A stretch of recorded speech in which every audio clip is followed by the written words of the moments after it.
Welcome on That Smoke Show. Mm, Welcome. Welcome back to That Smoke Show. Hope you are well. How you doing, Evil Deadly? I'm doing great. There I'm we doing go. great. All right, we're definitely live now. Yeah. R- right on. Well, another Tuesday, another Wednesday. Potent should be here soon, apparently. Yeah, he may come back later on. He said that he No, was helping a friend real quick. very nice. Very nice. So we hope to get Steve and Green Gas soon. I don't know if they're gonna come. They don't show any signs.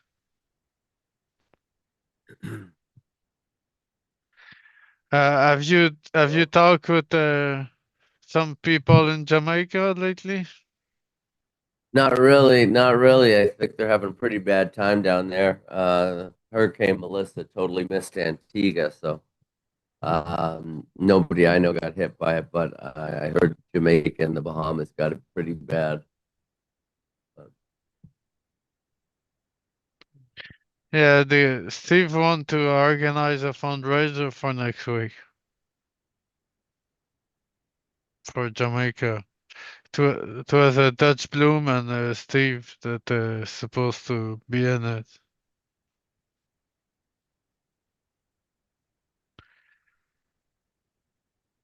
So I don't know what they're gonna get or do, but gonna be organized this week for next week. So I don't know if we're gonna do it on the show or it's nothing prepared for now.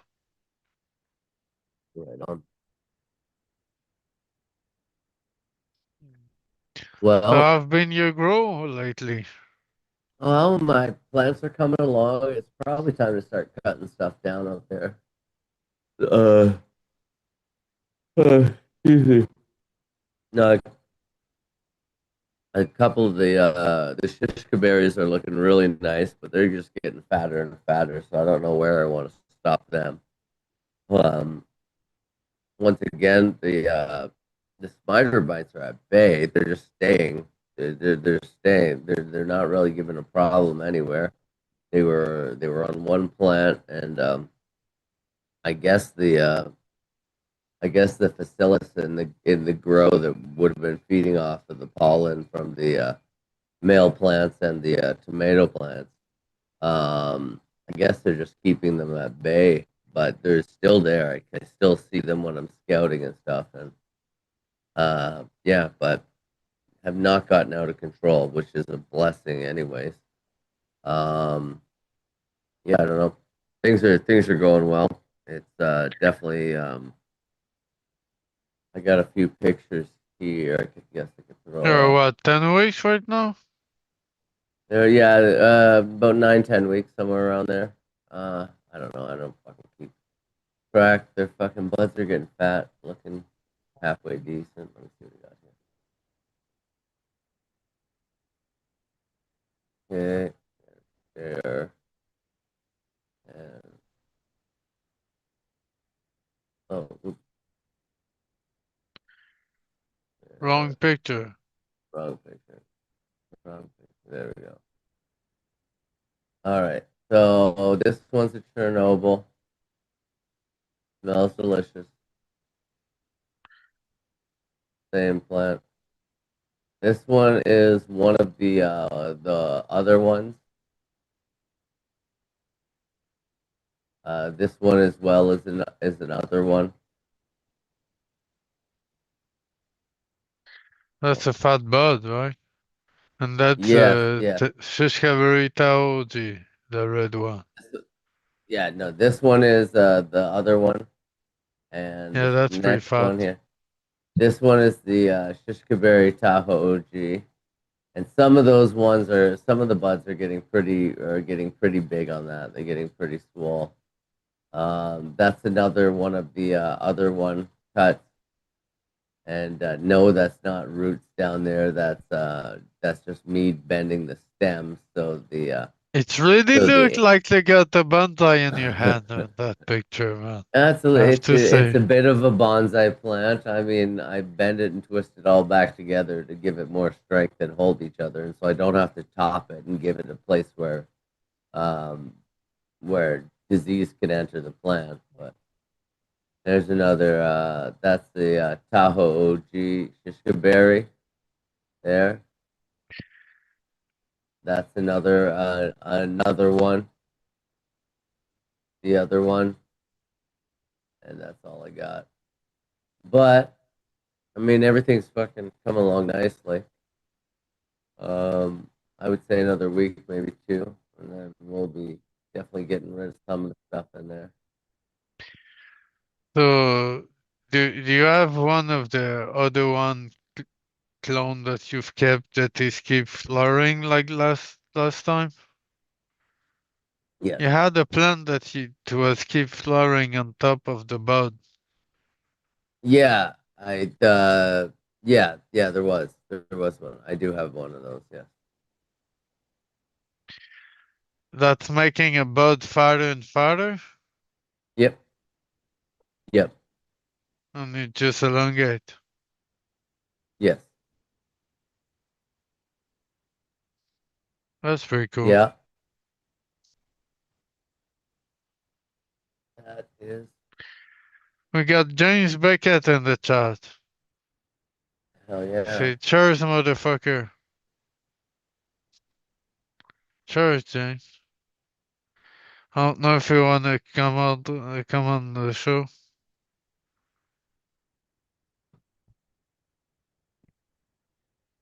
Oh, Lars Larsson said that he had that with the Master Kush. Mm, That is keep flowering and getting fatter and fatter.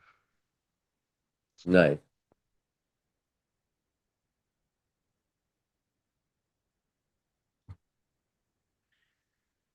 Yep. So we got a couple articles if we want to come Well, on that one. might as well get straight into them. All right.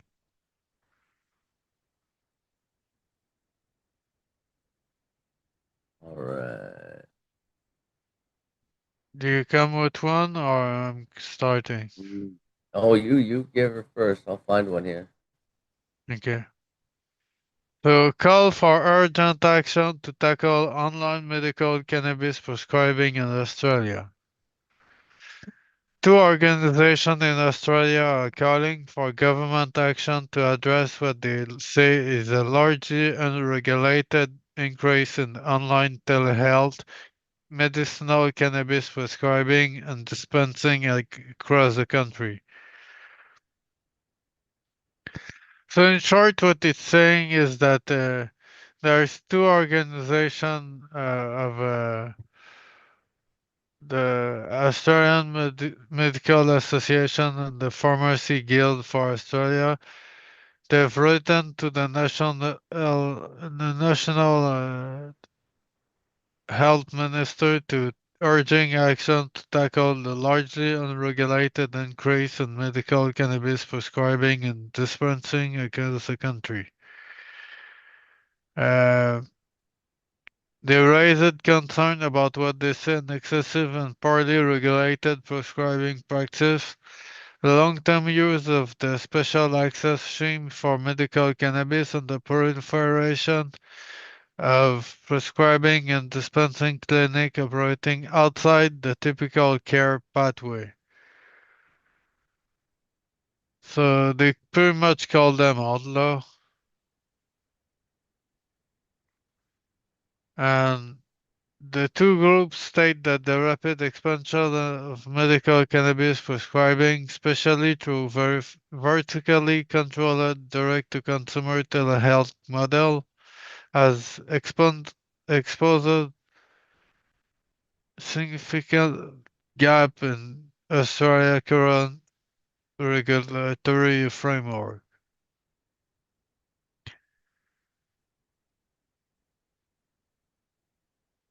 So there's a lot of clinic that is prescribing cannabis online and have the telemedicine.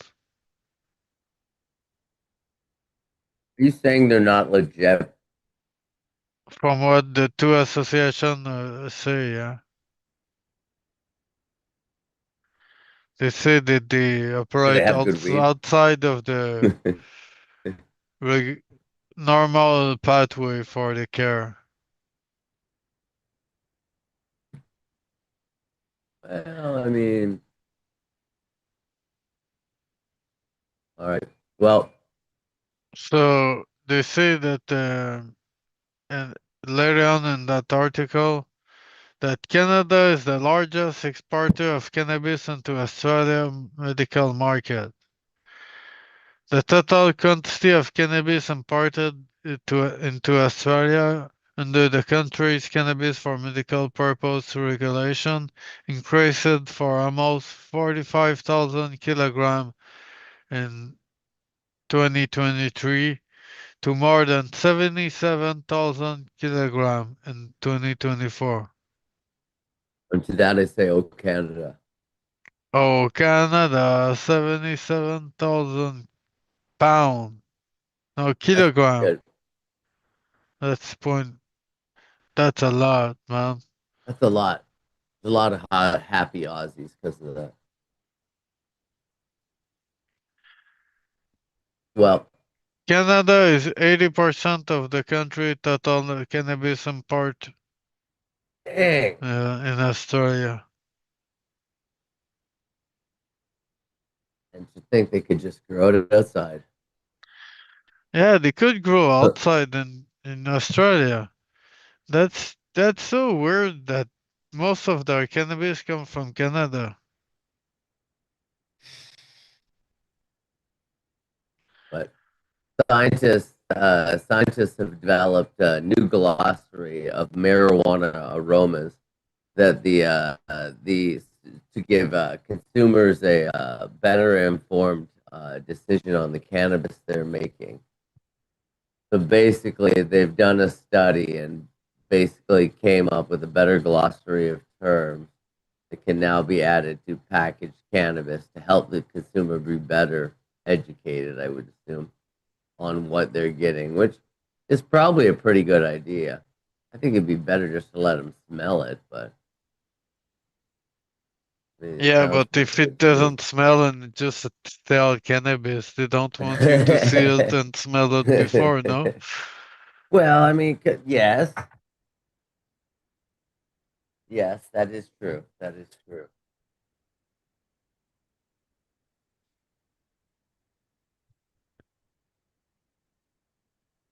But I'm Well, surprised, man, that Australia is not growing that much weed. Or having a story about the Millennium Bay Madness that has well, the huge I grow outside in remember Australia. I remember from the other show when we used to be on with Ozzy that even like their medical, he had to be in that one certain fucking area in fucking in Australia. Otherwise, in the other what are they called? Parishes. I think they're parishes. The other parishes, it was considered illegal. But like in I think it was Queensland that he was in. It was the medical was legal there, but nowhere else in Australia. So they have some kind of weird rules there too. So But man, Australia got so much sunshine. I'm surprised that there's not more cannabis growing there. well, you would think, right? I mean, it would be a great spot to grow. I remember back in the day watching some grow videos that were done in Australia. Yeah, They yeah. were, What's the name of the old man yeah, with the big bird? You know that yeah. That's the same one I watched. that he had. Um, Is that Willie or something like that?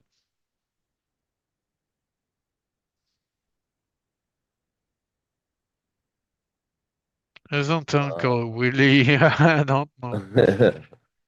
I really don't remember his name.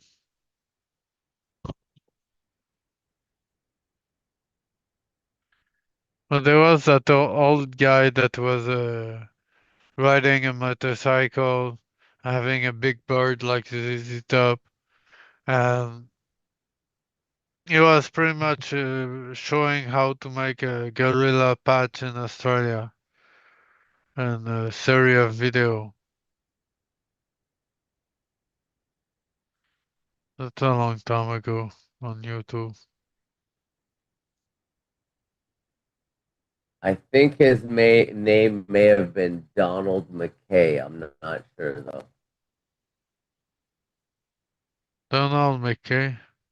Have you searched Yeah, it on YouTube? well, no, I searched it. I just searched it. I just Googled old Canadian growers, old Oh, Canadian? Australian grower. Uh,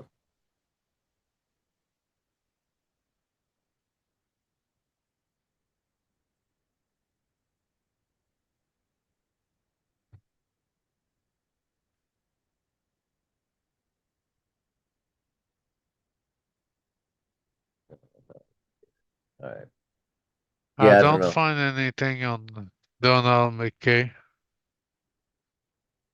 Well, that's my best guess. That's what Google threw back at me. So I can't go any further. Um. Hmm. Show what you got, man. Well, in good news, more Americans are now using marijuana than cigarettes. New study shows. That's fucking awesome news.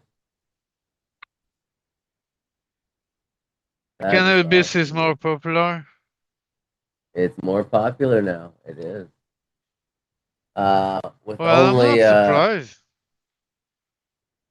it's risen from 7% to 10.6%. Uh, overtaking cigarette use only. Fine during that period. Huh. How much people are smoking cigarette, they say. They don't. I don't think they say.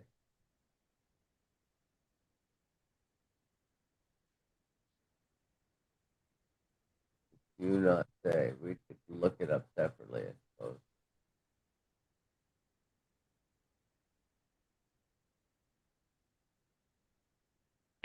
Oh, Wolverine Green said that I'm in Michigan, where I have a recreational tax of 16%. The governor is trying to pass an additional 24% on top of the Holy fuck. 16%. Just fucking stack it on, boys. Fucking everybody needs to get some. Everybody needs a taste.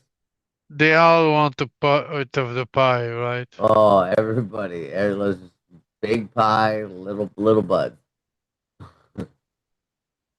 That's unbelievable.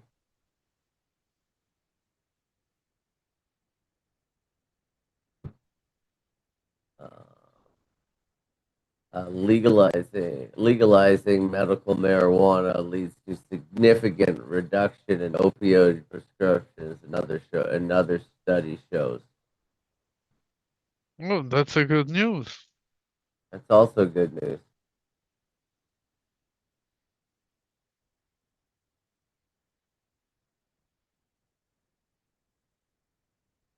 But did you know that blunt smoking in the U.S. is on the rise?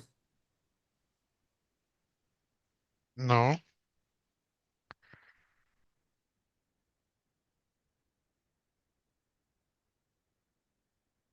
Oh, here comes two. So there's more and more people smoking cannabis, they abandon tobacco. Did it? How's it going, Jim? Hey, good. What's up? Hello, Not too cool. much. Just living the life here in our days of glory, according to.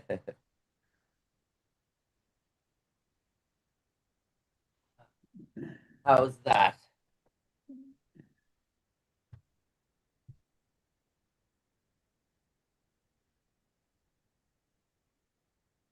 Oh, the mango Mussolini.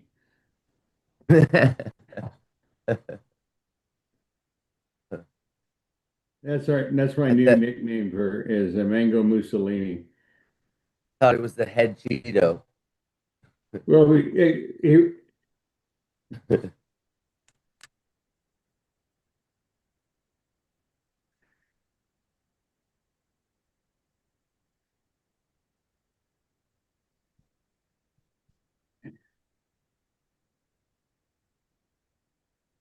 So what? How you been this week? oh me? Yeah. Oh yeah, you. Oh, good. I got my end of the season care package. Nice. Nice. How come I delayed here? Hold on a minute. I wonder if you're hearing the YouTube feed. I bet I am. Yeah.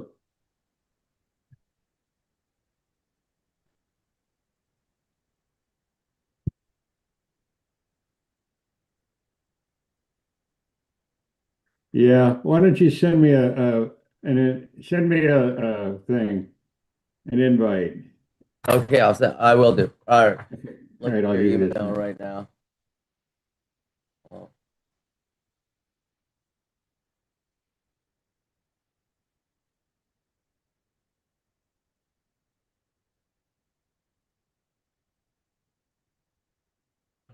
all right, there we go. So, okay. Awesome. Well, I don't know where evil you stepped off there for a second. Sorry, what you say? Oh, did you? I thought you were gone there. Toot just had to No, go. I'm still having my mic with me. I was just in my kitchen. My bad. My bad. I didn't see you there. I did not see you there. Oh, He's coming well, back. Target's now selling THC infused cannabis drinks as which The good stuff, right?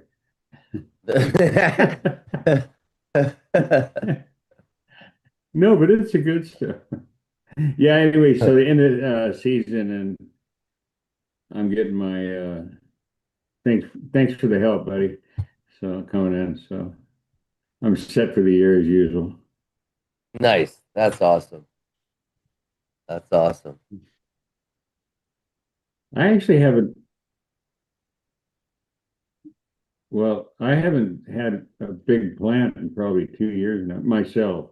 I mean, I've had others do it for me, but after this stroke, I'm not all that able to be out there dicking around with 800 gallons of soil and yeah.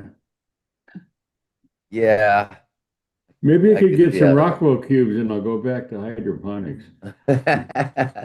would. And you'll really be growing the day. Mm. You'll be really growing the day then. Growing some tomato hydroponic. I was just joking. I did hydroponics 37 years ago, I guess, something like that. And I mean, I did it, but the weed was just shit. I mean, tasted Yeah. chemical flavor and, you know, but Were that's you There's some, a lot. flushing your plant? yeah,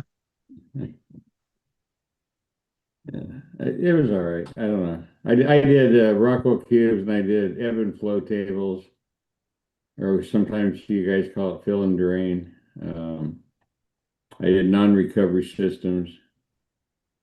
I never could get it down to like the flavor, even Yeah. coming close to what you can do out in the sun. But it wasn't for lack of effort. Oh, it's far from the outdoor weed for sure. Yeah. No matter how much money I threw at it, it was never. After you harvest it and you go through the post-harvest deal, and then you fire up your efforts and you just go, I did all that work for this. I mean, fuck. So then I went back outdoors around 1989, I guess. Never looked back. So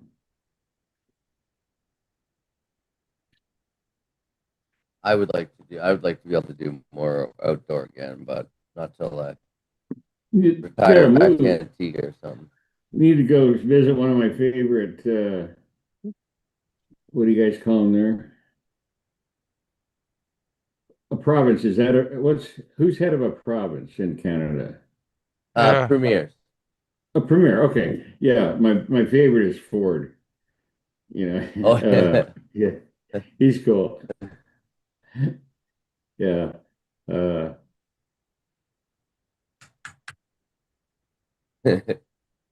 what did he do last? He did something last week. Oh, right, trolled fucking Trump with the Reagan ad. oh, sit Yeah. tight.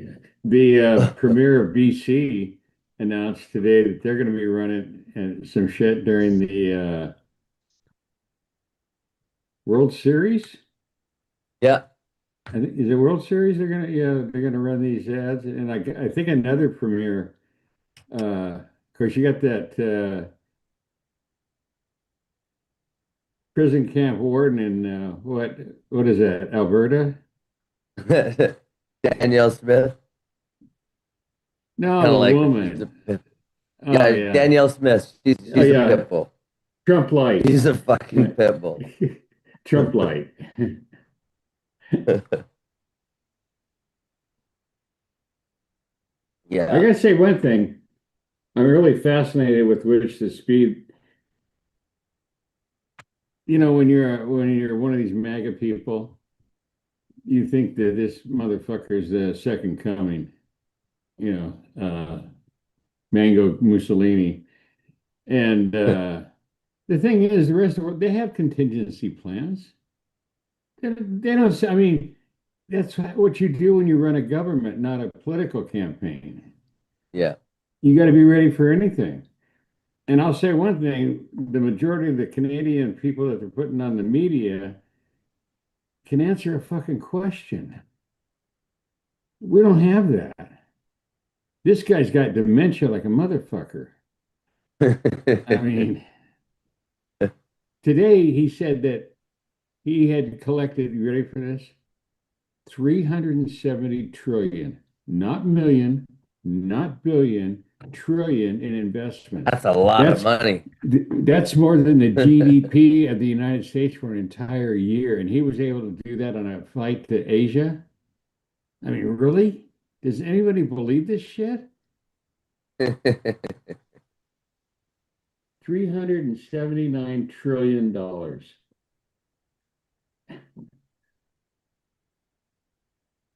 You just give him back what he stole or what?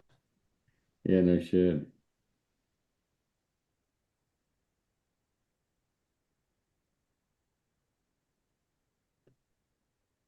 Yeah.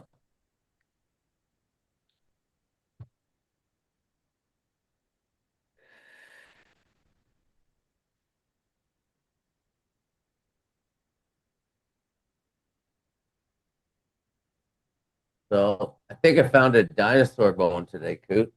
Wow, how cool. There's organizations that I think they can do it photographically, can verify it for you online, by sending them a picture. Wow. That's what back you think a spine? Yeah, yeah, it's a Yeah. vertebrae from the spine. A vertebrae, yeah. Yeah. Oh, cool. Was it in the humus? It In the was soil? in I found it when I was down at a river today. Oh, okay. Yeah, I found it coming down. Um a friend was panning for gold, so I was just shoveling some stuff for him, and when I was shoveling I noticed it and picked it Wow, up. neat. Yeah. Kind of exciting find. One of the better things I've found. So, Is Oh that the yeah. spine part? Yeah. yeah, it's Vertebrae. a vertebrae for sure. Absolutely. Absolutely. now I got to go back there because it doesn't look. It's still fairly soft. Like it's hard, but it's fairly soft. I figure it would have got beat up a lot more if it had gone very far in the river. So I figure it must have come out of the bank, Mm. maybe a quarter mile or something up from there. We're planning to go back at some point and search, but we've already gotten our first snow here, so we might not be able to do it till spring. So setting aside the misuse of the word rare minerals, okay, but in general, it's my understanding or something I've heard or read that the entire Canadian Arctic is like one geological playground in terms Oh of yeah, minerals. Okay. Does that apply to absolutely. like precious metals like silver and gold There's and what there's have? there's a fair bit of gold and silver even that comes out of the hills around here. There's certain rivers here you can get gold, silver, good bits of lead, all kinds of Yeah. all kinds of, So and then lots of in petrified. Sorry. the garden centers, not forget cannabis, I'm just talking about garden centers in Canada, would you have access to things like pumice? MS, yes. Um, yes, not usually, but if like you could source it out if you really wanted to find it, but not usually. I don't have Okay. sources around here that I can get it. Yeah, they turned it into kind of an industry here. What we do with our national lands, federal lands, is we lease them out to mining companies. And so pumice has a lot of uses other than as an aeration material for soils. Yeah, Um, you it know, just so wood anyway, there's a scrubbers, lot all of kinds of stuff. mining. So the material is free to the whoever gets the contract. Yeah. And so it comes in different sizes because they crush it. And then the way you want to buy it, you don't want to buy it in bags. You buy it in 2 yard. Well, let's see, I'll put it in 1,600 liter bags Oh yeah, yeah, yeah. on a pallet. You know, 2 yards, basically two cubic meters. Um, and then when you do it that way, things got a little bit fucked up. But I basically my price is, and I'm not a big buyer. I could find them for $1.50, 150 bucks. You pick up, not delivered, all day long. So one of the reasons I've started using pumice not only is for its because it's a something that's created. Yeah. All right, rather than Great perlite, which is narration. manufactured. Yeah. You know what I'm saying. And it was cheap. It was like half the price of perlite, even buying it in large volumes like that. Oh yeah, all of the price. It's the bagging. That's what kills it. The And bagging then it is doesn't float to the top like perlite either. oh well that part of it, but I just meant to buy anything. If you buy it in a bag versus in bulk, you've Yeah. added it double, in some cases Oh, at least, tripled the yeah. price of the material. Yeah. Gringas said that he's sick tonight. He cannot make it. He's apologizing. Who? Gringas, the young gentleman. Yeah. Gringas is there on the show sometime.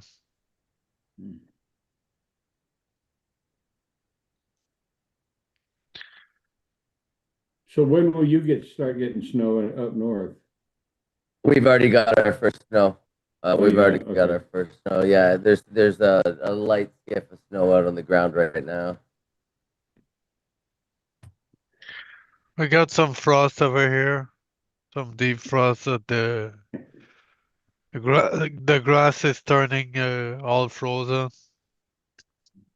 Sometimes we'll get snow in November, but remember we're sitting right on the ocean, so you've got a lot of prevailing winds that keep air patterns moving. They come in from the west coast and then move across to the east coast.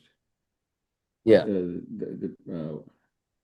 Right down the Canadian coast, Vancouver Island. Yeah, we used to watch the high pressures form up like in BC and Alaska and stuff, and come down Right. across the United States. Yeah. And Right. then when those hit us in Antigua, that's when the surf would come in. So Sure. we'd always be watching those come down on the news and be like, oh, it's gonna be here in like 3-4 days, and we'd know that we'd be able to go surfing because we didn't have like regular breaks like some other places that do, like where you can go surf every day. Our breaks would only come up when the water was really rough.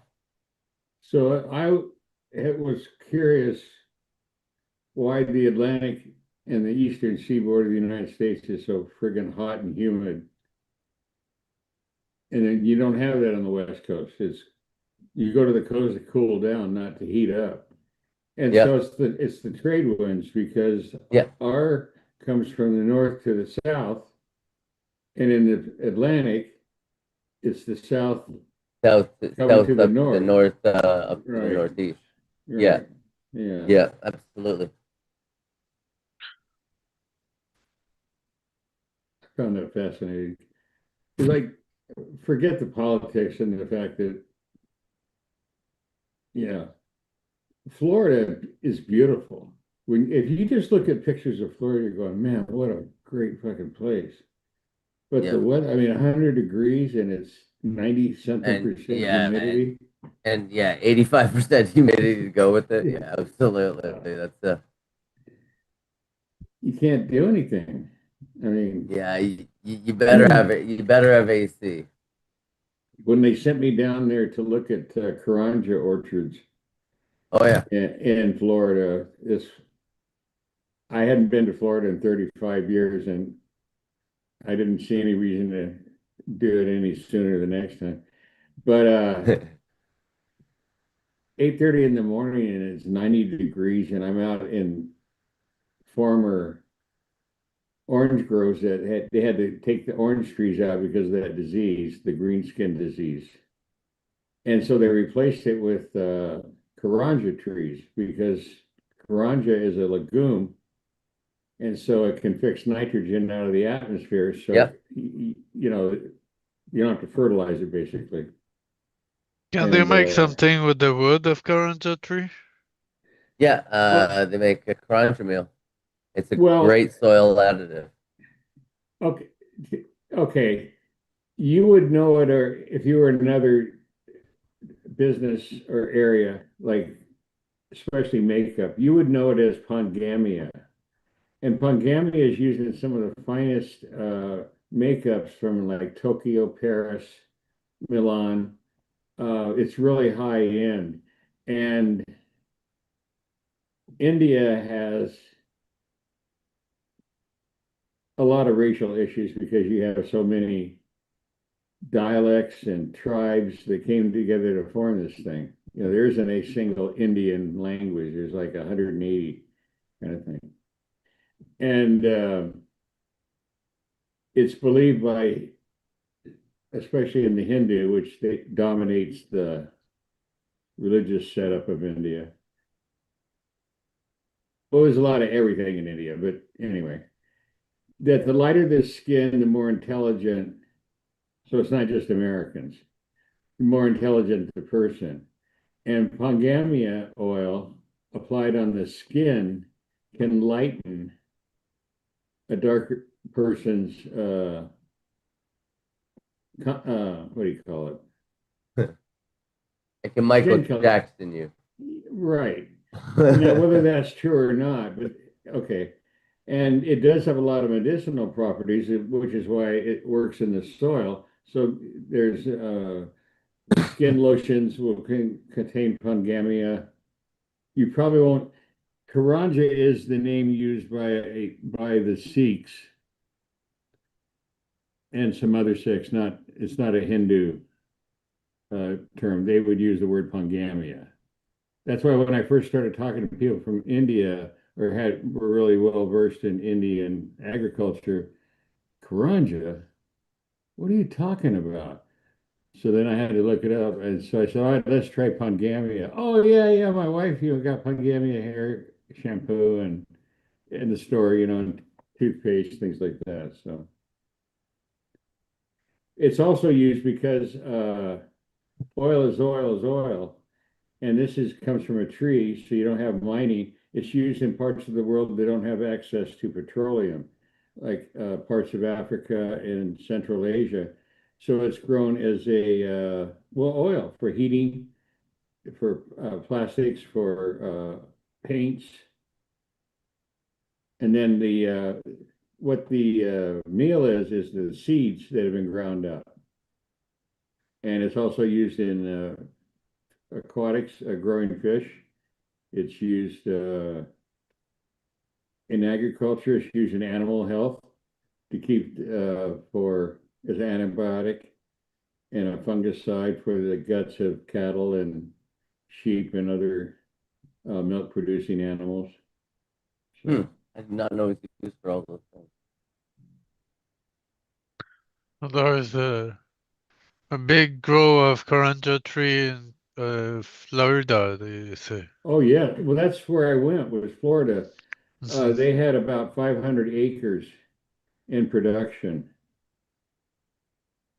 and the oil they were making using it for oil, selling it to the government. This goes back to the 2008 crash, not the pandemic. And so they had all this funny money from the government. And so when you extract the oil comes from the seeds, just like neem. You press the seeds to get the oil. And what's left over is, I call it meal, but most of the world calls it cake. So if you ever see the word cake in a gardening book out of Asia, that's what they're talking about. Is and just like here, cottonseed meal is the oil, the meal that's left over after pressing the cottonseed oil out, or you get the idea. Soybeans, all the stuff that we do. Oh, okay. What do you call it? The one you grew up there in Canada, canola or Oh yeah, rapeseed. yeah, yeah. So after you press the oil, then you have the meal, and usually that's most of that kind of stuff is goes into animal feed, livestock feed, and what Yeah. have you. So,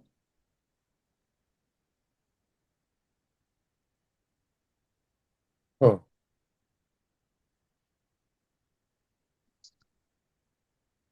Didn't think they were getting the seed oils to me through the meat. oh yeah, see all this stuff that you're reading about in the international news about China not taking soybeans.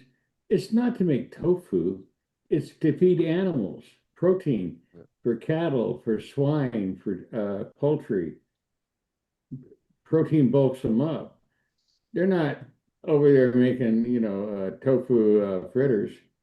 And this is meat, baby, and pork is the big one. United States, it's cattle. In especially China, the main meat grown and produced there is pork. And Yeah. the more beans you can give them, legumes, just like humans, you want a healthy human, eat legumes. Same thing with an animal, more resistant to disease and what have you. Um,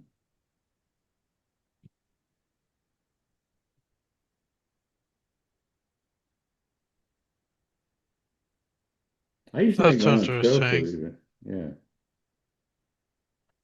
I used to buy the beans and I had a tofu grinder. You soak the beans and then you ground them into a pulp, more or less. And then you added water and then this unit kept it at a temperature and it ferments. And Yeah. that's how you made tofu. Huh. It makes a liquid first, then you pour it into usually if Japanese, a bamboo box open with a piece of cotton cloth that's been soaked and so it's wet, and you put it inside the box, then you pour the goop in there and let it sit. You add a coagulant, as it's called. Um, What's the big one? Magnesium sulfate and gypsum. Is that what you were Oh, saying? I'm sorry. Yeah, the Chinese is gypsum. Uh, what do you call it? Calcium sulfate. And then in Japanese, because it's softer, if you've seen firm tofu and then the ultra soft, that's Japanese style, and they use a chloride they gather from the ocean. Originally, there's other things ways it's done now, but originally that's how it was. Buddhist monks that invented tofu back around 900 AD, about 1500 years ago. Asian rave on tofu. And then it spread all over Europe. Is legumes are easy to grow because they're nitrogen fixing, so they grow in land that maybe other crops wouldn't be as. Remember when all this happened, this stuff from the so-called New World hadn't even been discovered yet by the Europe Yeah. or much less Asia. I mean, things like corn and tomatoes and all those, New World. I always liked that New World plants. New to Columbus anyway. Yeah, somebody.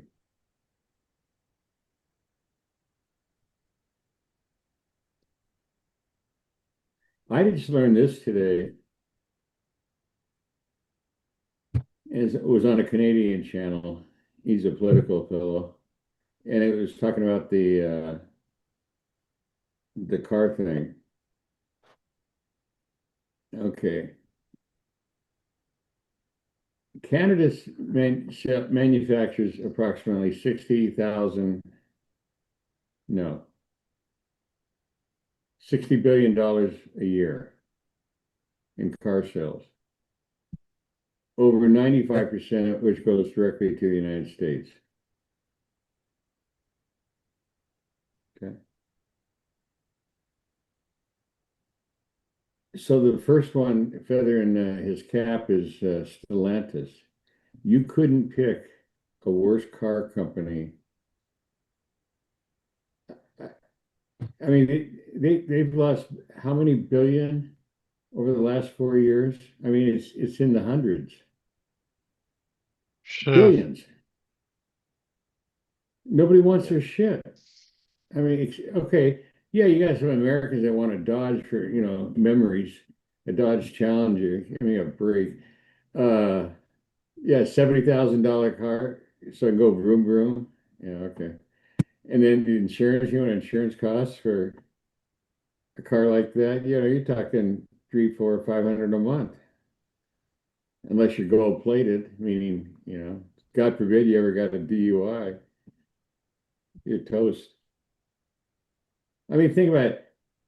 People spend like $2,000 to have a car that goes vroom vroom a month, 2,000 a month on 7 years, 7-year notes now is the standard. Shit. That's a Yeah, I lot of couldn't. money, man. I cannot afford a new truck. I got the old Dakota in 2001. I'm putting money on it, man. I cannot afford a new car. Forget it. Well, I'll tell you, Paying 2000 a month. repairs are cheaper than a car contract. I can promise you that. I mean, let's say, for example, let's say that a person had a vehicle and they had to have and I'm not arguing about against cars. I'm just trying to draw an analogy here. So let's say you have a car that costs you maybe, let's just say for sake of discussion, $300 a month in repairs. You're still dancing rather Yeah, than get a car that with a payment, the standard, not standard, the median payment now in America is $750 a month. We haven't even talked about insurance yet. $750 a month. and start getting a Beamer or a Mercedes, you're up around 2 grand a month. With the insurance.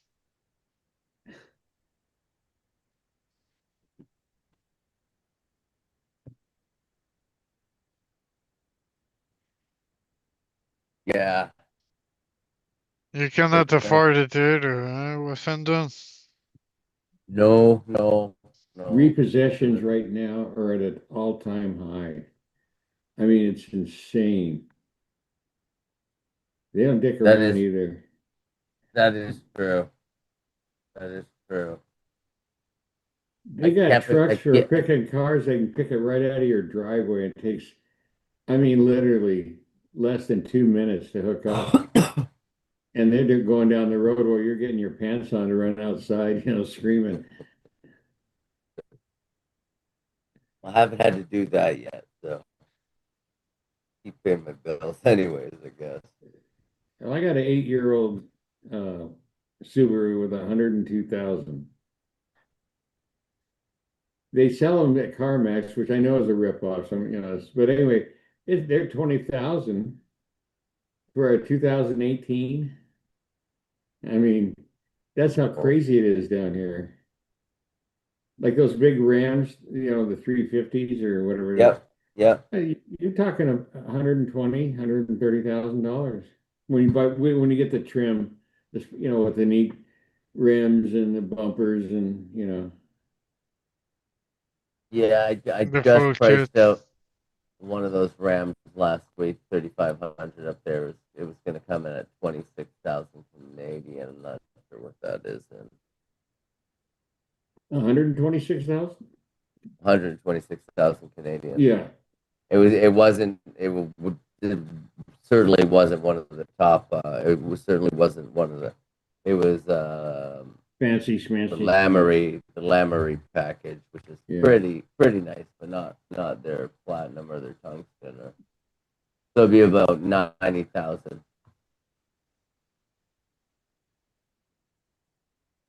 So how much? 90,000 U. It would have been about 90,000 US for one of those for the Ram truck. US dollars? Yeah, US dollars. Oh yeah, that's stripped down.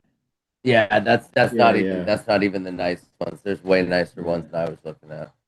Yeah. Because the one I saw, it was on a program talking about uh, car prices. So, and I don't know what part of the country. I think it was the East Coast, Raleigh, North Carolina area, where you got to have a pick 'em up truck or you're not a man. And this thing had the pipes and it had the big rims and blah blah blah. Yeah, and it was $135. And they see, I never factor this in. We don't pay sales tax here, so it doesn't even. I don't even think about it. Yeah. But let's say you live an average. Well, it's more than that, but let's say it's 6%. So in a car like that, you're talking about what, Oh 10 yeah, grand just in taxes. that's insane. That's insane. What I like is, okay, I think it doesn't matter what country it is. Well, at least in the West, we'll say that. Car dealers are pond scum. They're the scum of the earth. I want someone to explain to me why I want to have nitrogen in my tires and why I need to pay $500 for that, or whatever it costs. And then can you actually even prove if they actually put it in there? Like, how do you Right. check if they? How do you check Exactly. if they just didn't put a regular old there? Yeah. That Oh would my be a God. huge scam. You put regular air on your tire that you pay for having nitrogen in it. You would Yeah. never know, though. How would you You know? would, You'd never know. You cannot smell it, right? No, you would. buying expensive things for humans sets off a lot of endorphins. Okay, there's a high from it. But the thing is, all of us, it doesn't have to be a car, whatever it is, a hobby maybe, or whatever it was. We've all bought something that at the time we bought it, we knew, yeah, this is too much money, but God damn it, I deserve it. Okay. By the third time you use it, or even a car, it's like maybe the third day. The endorphin thing is over, and then it's like, so I owe how much a month on this thing? Reality sets in. Yeah, right.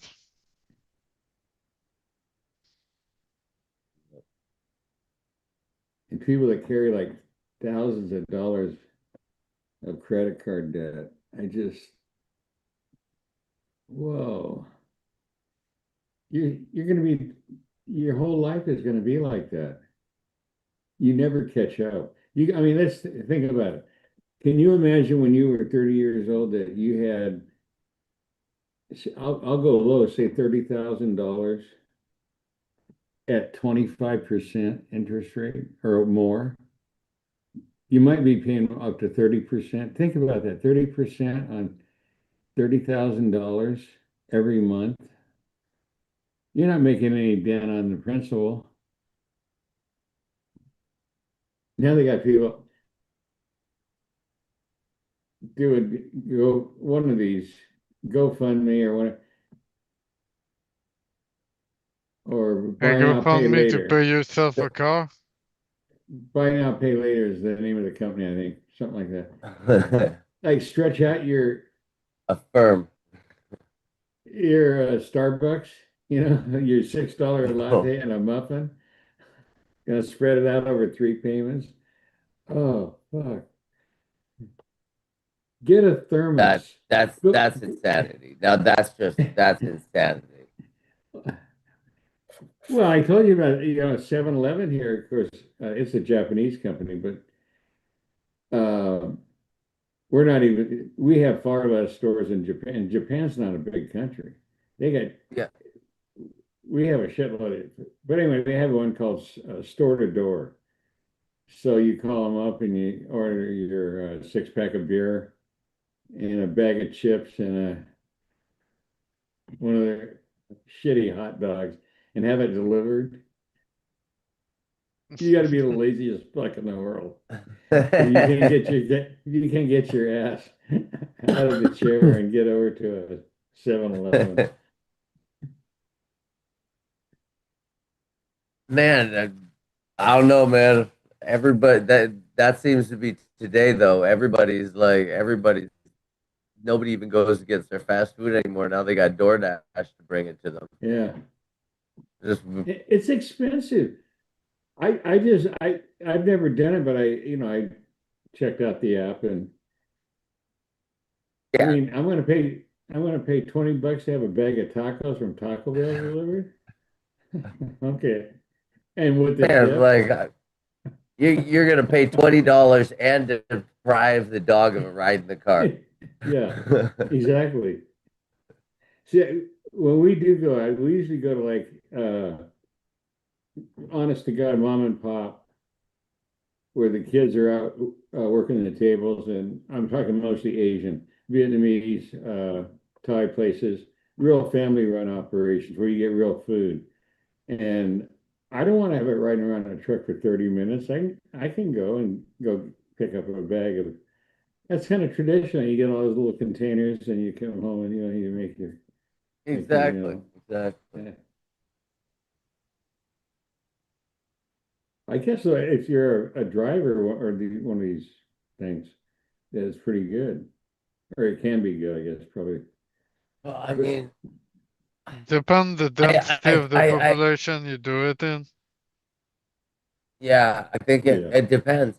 And I think they're pretty I think they're not very well paid by by the thing. It's basically their tips that they're there for, absolutely as right. I understand it. So Oh, absolutely. It's like food service here. Uh, you get less than minimum wage if you're a waiter. yeah, yeah, because Somebody, they're like, if you, oh, yeah. you have the expectation of Oh, getting and you tips. have and you have to pay taxes on what you got to claim it. At least in America. I don't, Yeah.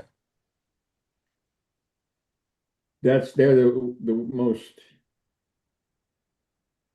it's slave labor.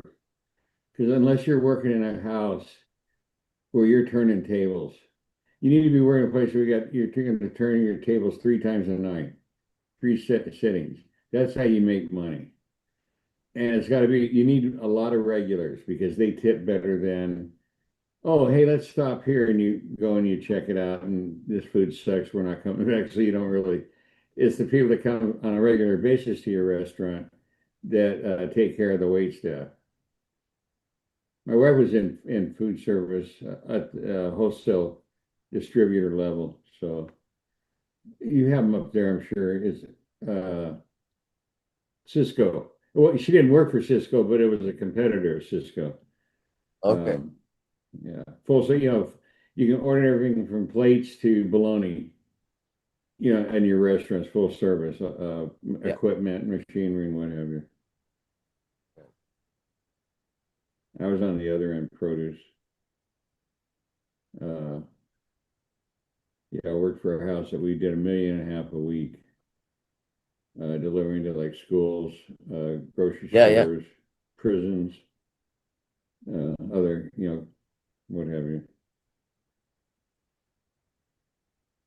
We were one of the, it sounds corny now to even say this, but we were one of the earliest ones in Portland to have Harry as part of our regular portfolio, organically grown. 30 years ago, there wasn't a lot being produced, so there wasn't a lot to be bought.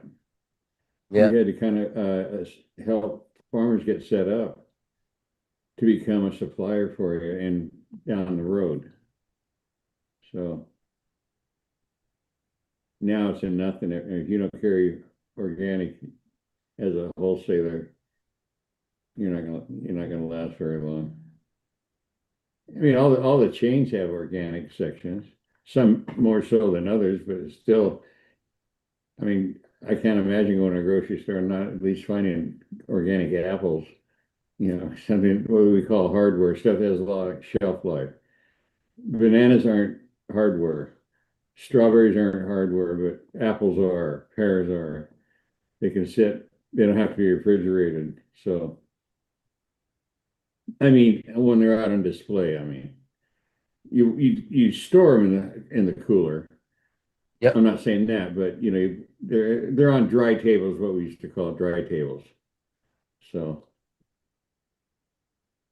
yeah, you leave the coolers for all your lettuces and what's funny though, with all the selection, there's 5 items in a grocery store in that whole industry, 5 items that make up over 80% of sales. The first one, of course, is So bananas. bananas is one. Yeah. Coffee. Oranges. I don't know. No. I'm talking produce. I'm sorry. Okay. I should have qualified it. I'm in the fresh Okay. produce Okay. section. Okay, and oranges, and then oh God, iceberg lettuce. Yeah. Yeah. Red delicious apples. Just the horse shit stuff. Tastes like cardboard, the red delicious to Exactly. me. Exactly. Yeah, those 5 items. That's why you notice whenever, I don't know about Canada, but at least here, you go to a grocery store and on a rack they'll have like say this much apple, and then the bananas will be like a whole corner of a table. There's just all kinds of bananas because you're going to sell a lot, and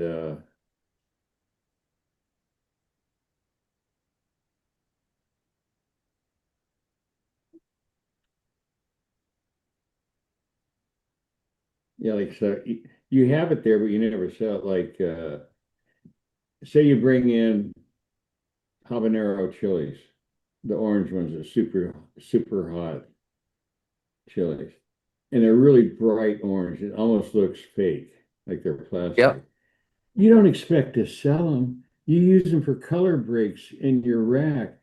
You got some orange over here. You got some yellow bell peppers over. You see what I mean? You set up a vision. You have special lighting that shows off the color of the apples and the fruits and the lemons and oh yeah, it's like a movie set. That much thought goes special bulbs with special light spectrums to show off the and different colors spectrums for different sections of your rack. Over here, you want maybe stronger reds because you've got purple cabbage and see what I mean. Uh, yeah, it's almost like photo retouching in Photoshop. Not too unlike that. So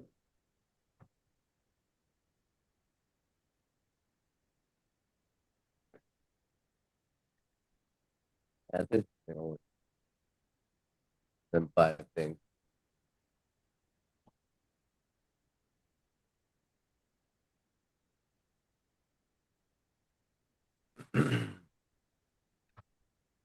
what Canadian based chains are big in on your end of things? Pardon me? What are some of the big supermarket chains Oh, like? Loblaws is one up here, and then uh, Real Canadian Superstore is like the other one. Oh, Those okay. are the two main ones. So then, like from Loblaws is like IGA, Sobeys, um, and a bunch of other ones.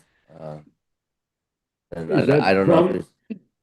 is that the same Pardon? IGA? It's a white oval Yeah, logo yeah, with red. yeah. Okay, Independent Grocers Association. It Grocery started Association. Yeah, yeah. yeah, it's the same one. It's the same one up here. Yeah. Yeah, we had those there's still some around, but it got started in like the 20s or 30s. Uh when the whole grocery store concept kind of came into to become a thing. So those that weren't affiliated with like the big ones was A&P, Atlantic and Yep. Pacific Tea Company, well, Safeway, I think they were like 1924, 25. Yeah. So IGA was one that in more rural areas, you had a grocer and they wanted a national affiliation for pricing and distribution Yep. and things Yep. like that. So IGA became a very, very big player because there were more independents than there were Big units. Yeah. big Big stores stores. yet. Yeah, it took a while. Absolutely. Remember, sliced bread only came around in 1928. So before that, people were still sawing, baking their bread and those long bread knives to cut it into slices. Yeah. Yeah.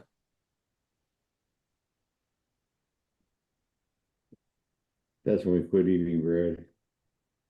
I mean, the stuff that started, oh, we can add plastic to this and really make it easy to cut.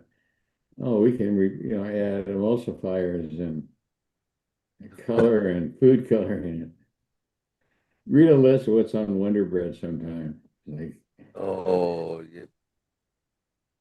I mean, Uh, you make pizza. I, It's 4 items. That's it. yeah. Yeah, they seem to found ways to add about five other ingredients, like and gross ones too, like the You got to look them keratin and up. the I don't want to eat keratin shit. in bread. Oh, gross! It's absolutely gross.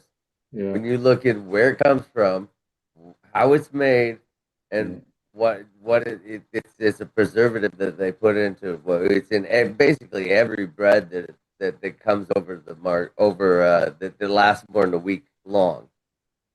And yeah, they make it out of hair, like bleached Oh, hair. yeah. I'm just like, what the fuck? What?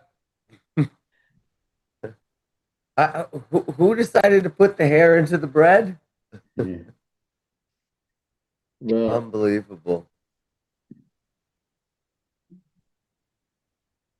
so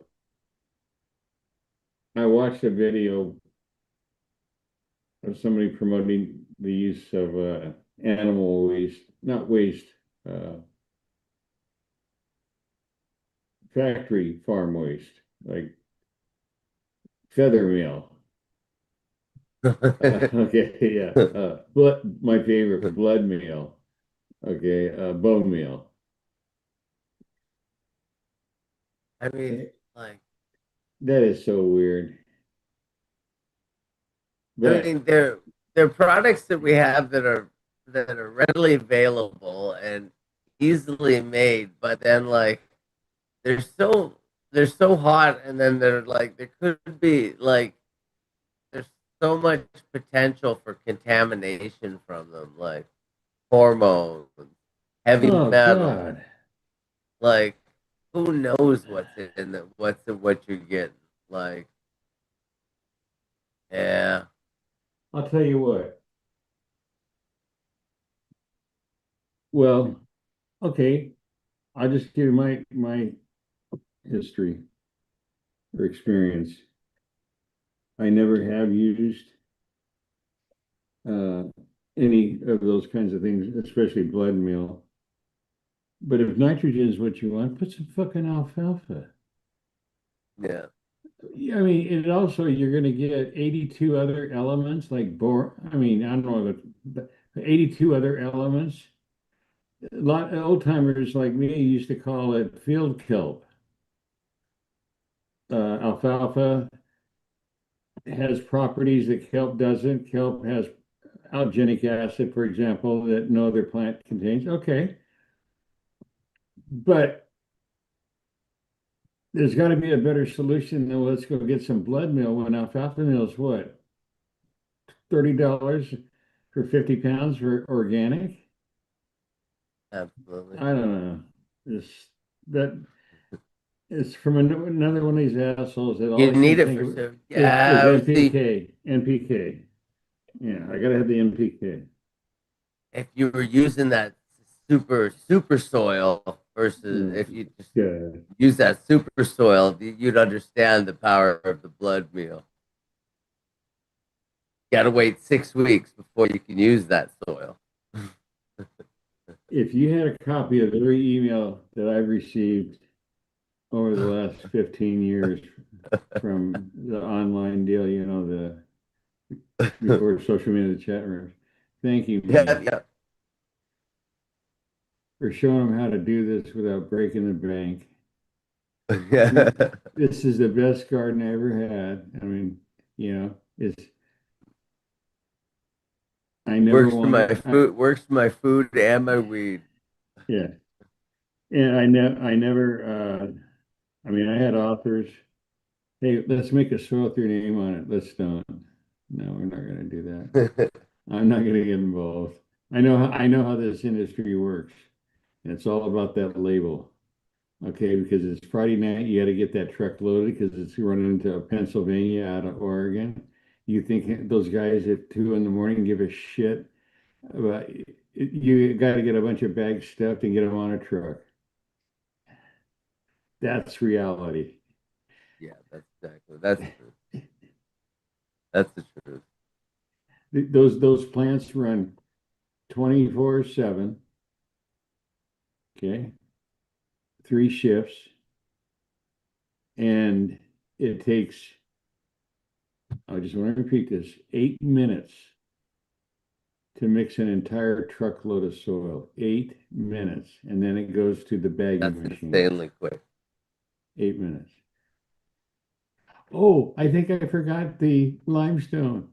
Oh well, okay, it's going to Pennsylvania. It's already in the bags and on the way out. I'm telling you. Well, It, I've been to a few of Sungrove's sites there, oh yeah, and you would be amazed at how many different products are bagged there. yeah, Like, like, yeah. like basically everybody's stuff comes out of there, and like they mix it all right there, right on site, and yeah, the pallets Okay, a just come. mixer like that installed is going to run you somewhere in today's money between 500 and $750,000. Oh, I believe it. Okay, nobody owns a mixer. It's all you contract, you go to one of those, and here's the other thing I learned years ago. You don't call your order in. You get off your ass and you go pick up the ingredients and you can deliver it and say, I want mixed using these Yep. materials, not the shit you got in the warehouse. Okay. But a bunch of stoners going, okay, yeah, man, so let's mix it, and I mean, prices, yeah, they yeah, have that's, the finest Canadian sphagnum peat moss in it. So yeah. Hey, that other soil mix that was all super and everything, or shit.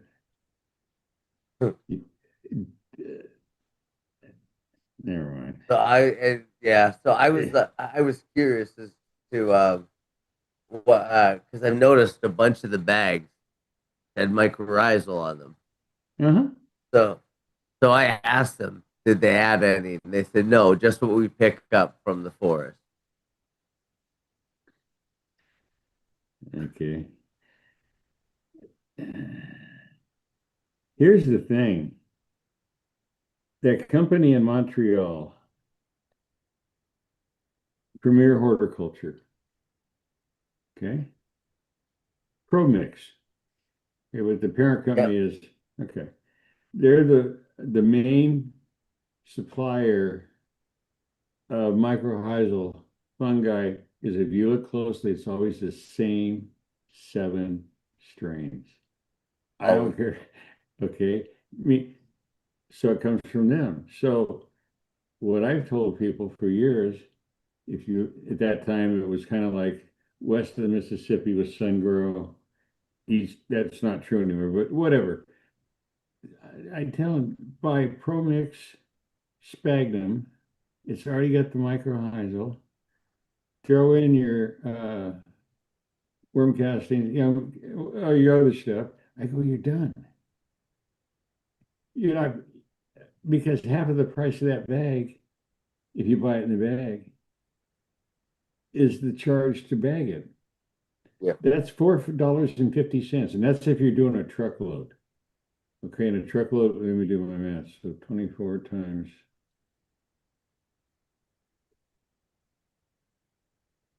54.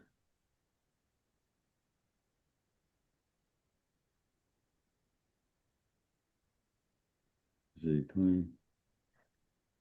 Yeah, okay, 1,500 bags, roughly, a truckload.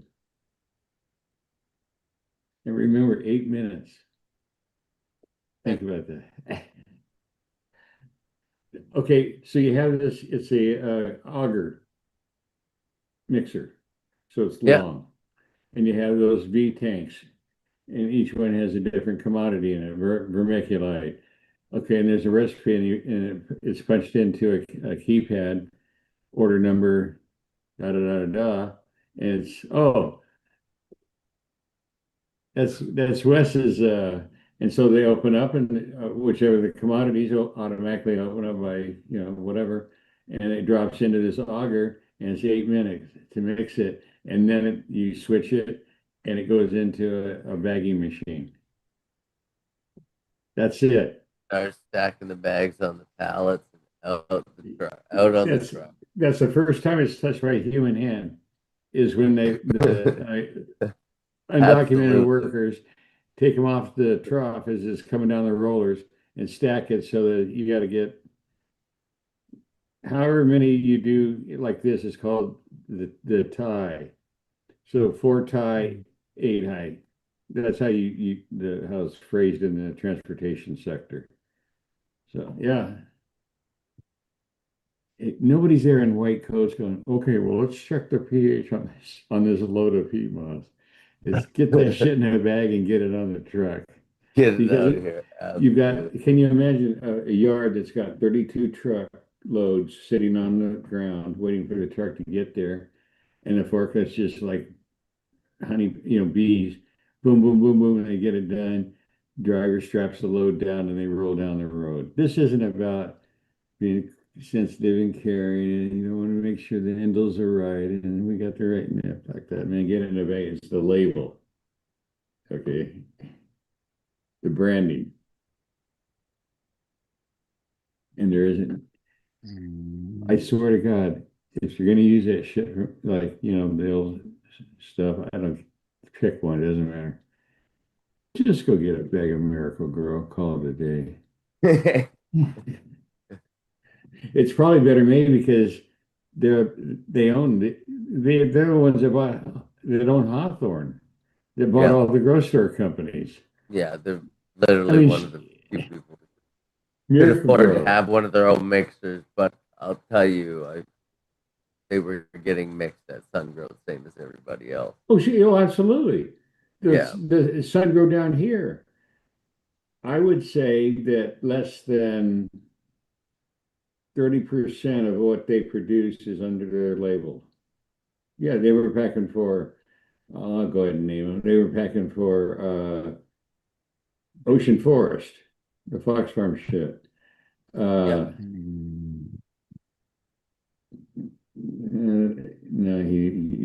No, that stuff from Malibu Compost, Baby Boo. I told him he should add the word who to the end of it, Baby Boo Who. That was the guy that created that recipe was the guy who started this thing at, you might remember the Instagram about 10 years ago, the PFA, Probiotic Farming Association.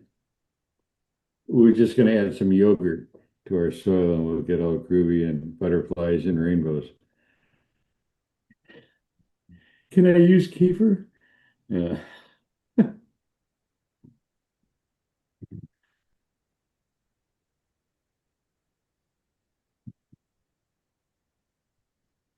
Oh,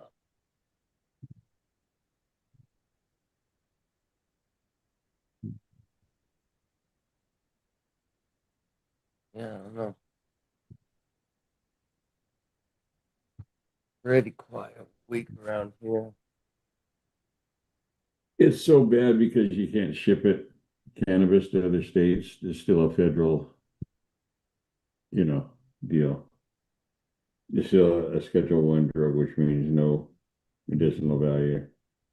Um, And it does look like the Cheeto's gonna reschedule though, or has he rescheduled?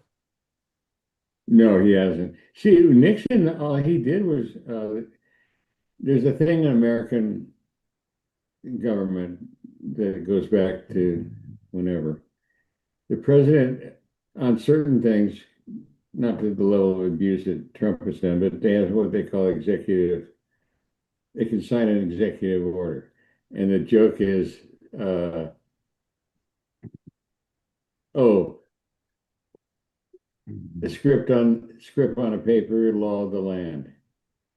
Okay, and so Nixon just decided one day in '71 that cannabis had no value, so it's the Schedule One, which means you can't even do research.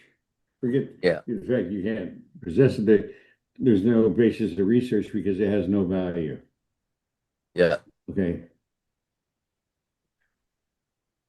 so Trump could do that tomorrow.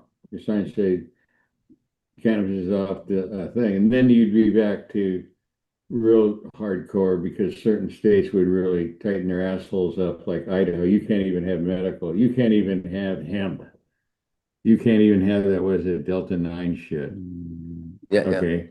Then you got here. Oh, you want to grow some plants? Yeah, let's go. So the disparity between states. In yeah, some states, you have to buy it at a medical clinic. Just it goes. It's all over the place. So the hardcore, like, well, some would argue I'm wrong in Washington, but let's say for sake of discussion, the West Coast is pretty solid. Who gives a shit? Oregon, California for sure. yeah, But here's the part that cracks me up. You take any commodity on this planet that is sold, the humans want to buy it. Somebody wants to buy it for whatever reasons, food, yeah. whatever. Okay. Can you imagine an association of growers of, say rutabagas? Okay, let's say rutabagas make you have an erection until you're 90 or something. Okay. All right. Can you imagine a group of anything that's grown in the soil for a profit, that they get and go and cry to the state legislature that we need to restrict how much people can grow. I'm talking about commercial, not No, individual use. not a bit A of it. farm as a Yeah, commercial not a bit crop. of it. Can you imagine?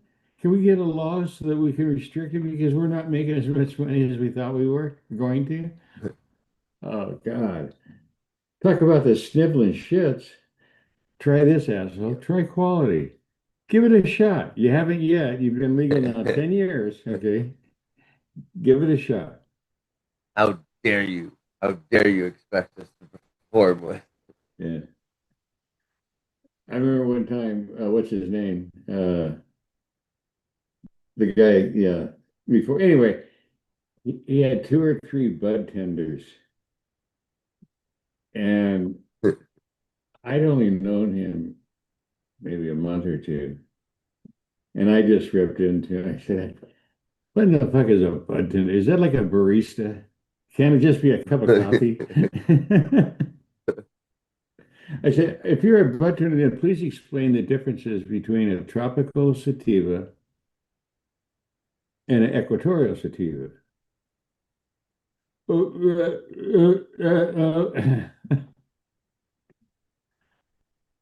And then tell me this, if 80% of everything you sell has Northern Lights number 5, and then we hadn't got into hybrids yet. I mean, now it's like, look, it's all over the board. I bet you're getting close to 90% on the Northern Lights. If you went back, say 20 generations. Yeah.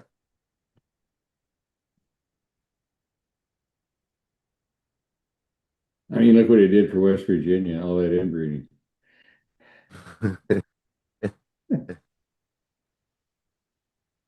Are you saying that's like a transfer back 20 generations or Yeah, just like a pause or really. Uh,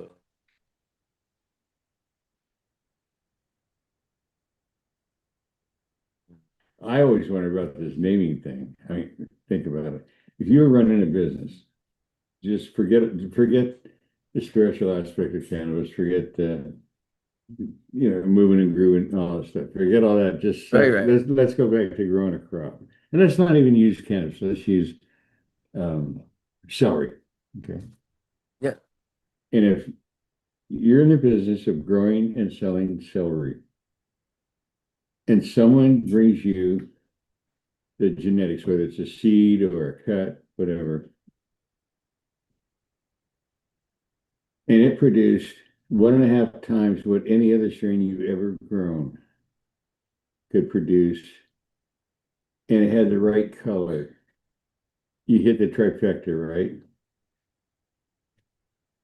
What business person, and let's get honest here, to set up a cannabis farm is in the millions of dollars. This isn't, I'm going to get out of my VW van and we're going to start growing some weed and, make a million. Okay. Those days, that's, like it's 40 years ago, 50 years ago. What do you think a typical business person would do? They would be switching over to Wonder Celery in a fucking New York minute and then call it whatever it needs to be called because all it is branding, right?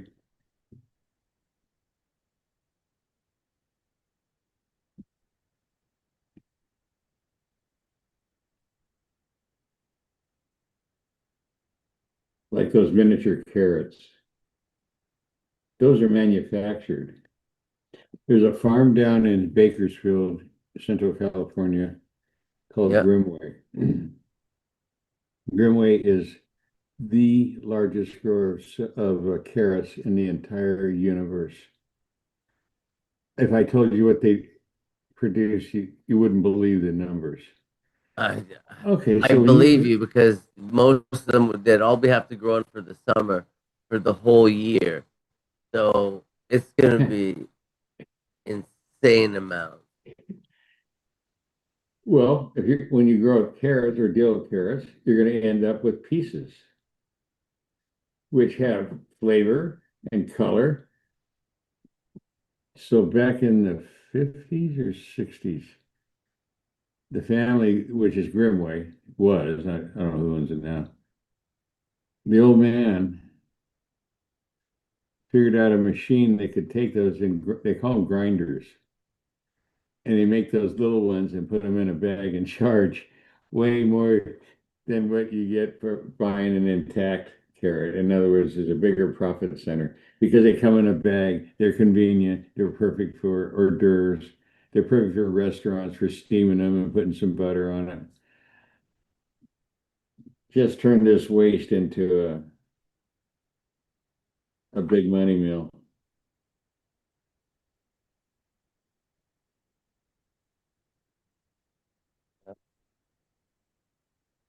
But that's what you do in agriculture.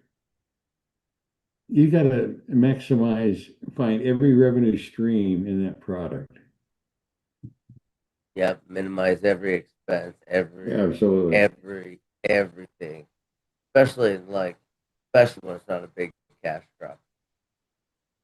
Well, strawberries in California, because of the weather patterns, are so perfect for strawberries.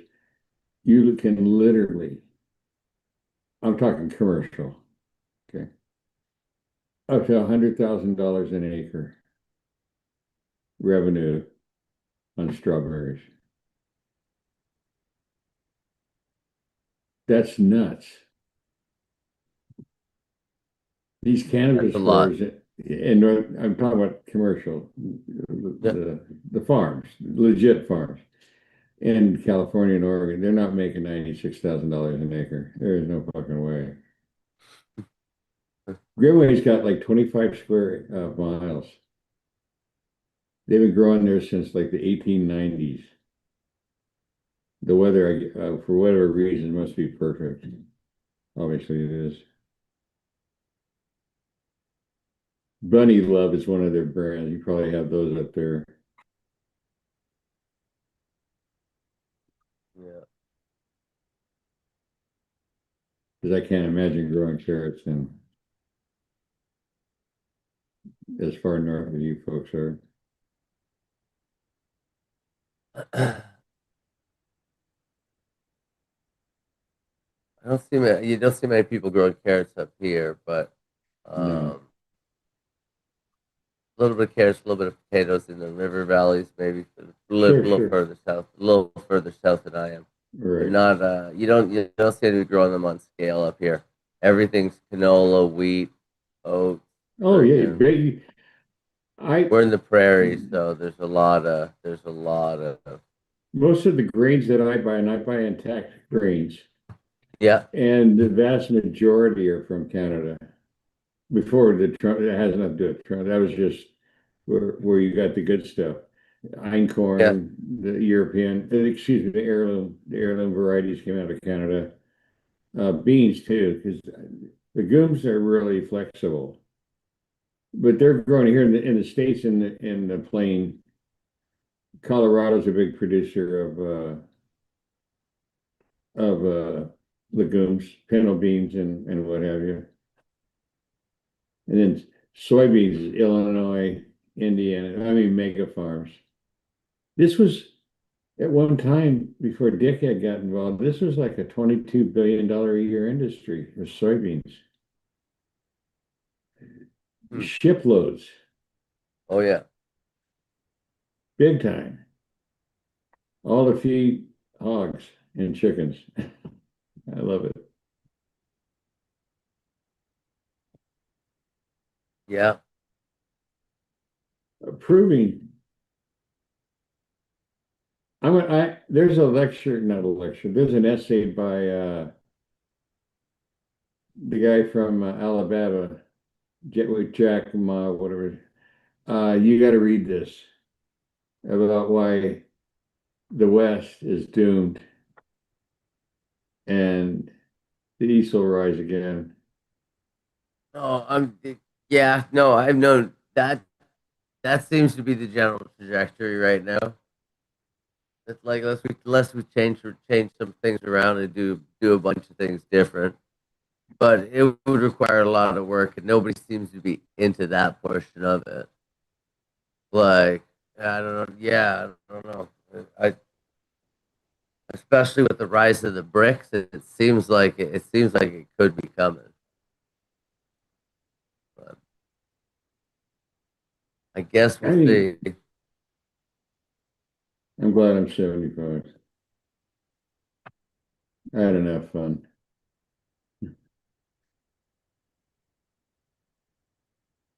My brother and I were talking about it. He just turned 73.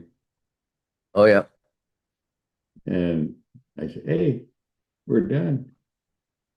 You know, hey, when I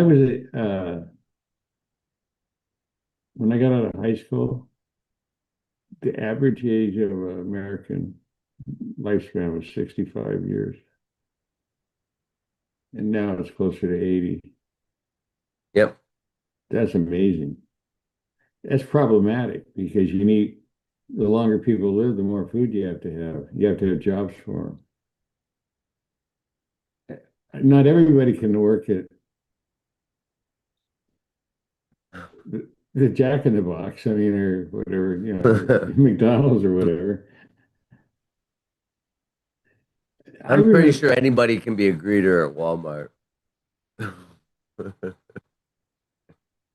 I mean, I remember I lived in the time before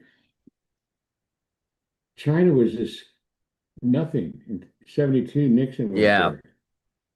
it's true.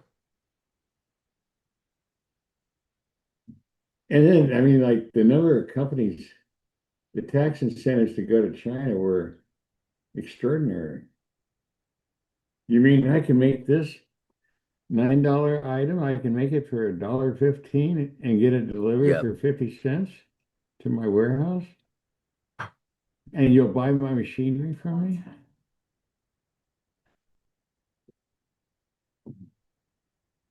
Mexico produce I know nobody would believe this. Mexico produces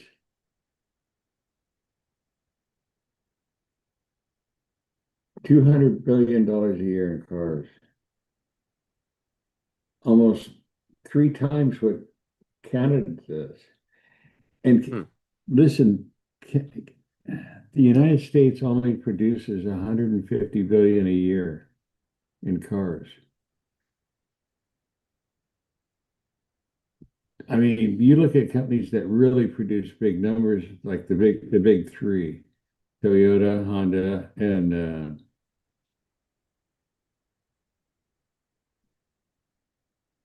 Ford, no, Honda.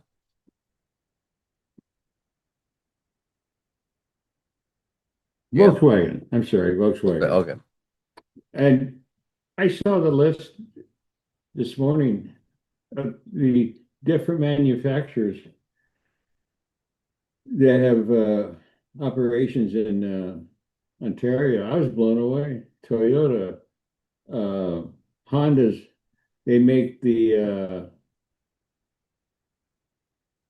what's their like Toyota's got the RV4 or RAV4. Rav4, Rav4 What? Forerunner, Okay. Anyway, and their new one is the Patrol. Oh no, the Land Cruiser. yeah. There was like 6 companies in Ontario, foreign manufacturers. And you guys lost Stellantis, I'd be kissing the ground.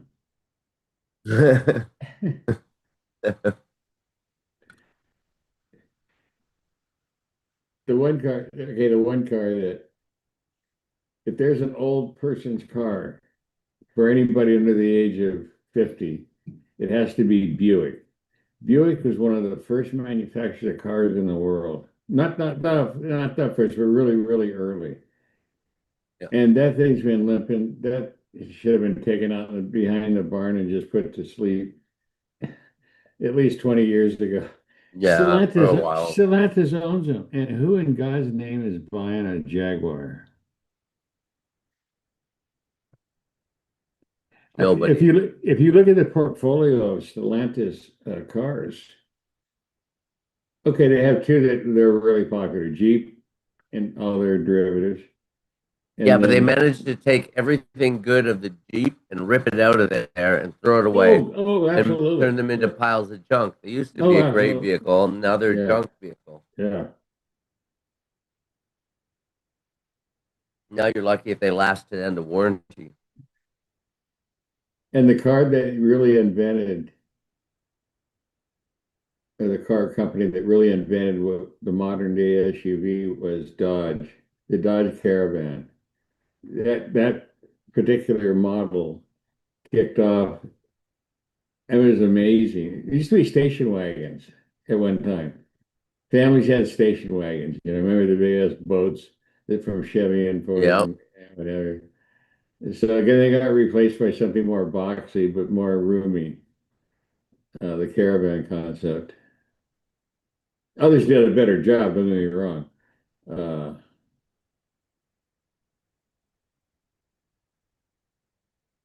yeah, even Toyota. There's a model they manufacture in Ontario. I was blown away. Yeah, they make quite a few of their the one they make all their Tundra trucks here. Wow. They make a fair bit of stuff here in Canada. Right. Cool. Yeah. Those are good jobs. I mean, they're hard paying. Huh. It's really Yeah. sad. But I'll have to send you some pictures of car lots around here. The number of, see, this is the game that's played by American manufacturers. Let's say you own a dealership Yeah. and the dealer and Ford, your factory rep, tells you you need to take 30 F-150 trucks. Yep. We need your help. We need your help. Now on the accounting,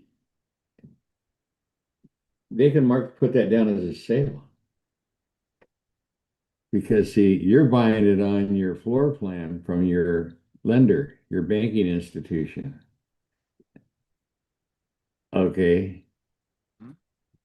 Ford, they're a corporation. They got to answer to the shareholders, and shareholders want to see sales. There's a sale. We sold 150 to our dealership and blah blah blah. And you think about that all around the country. So you drive by a Ford or a Chevy dealer, you would think that there's a shortage of cars, that there's a disease that's killing cars. They all have lot rot or something. Okay. I mean, dozens. They'll have them double and triple parked, but they don't budge an inch on the pricing.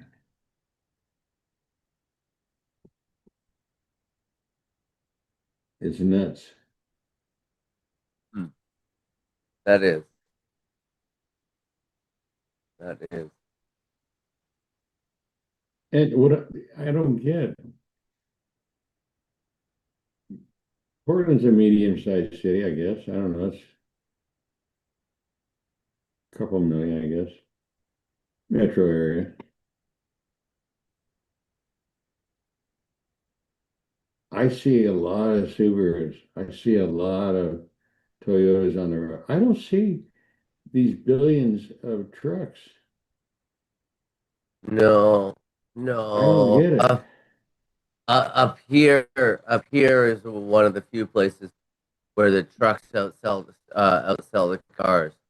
But Yes, yeah, it's simply a fact of the weather we have up here. So sure. there's a lot more truck sales for that reason.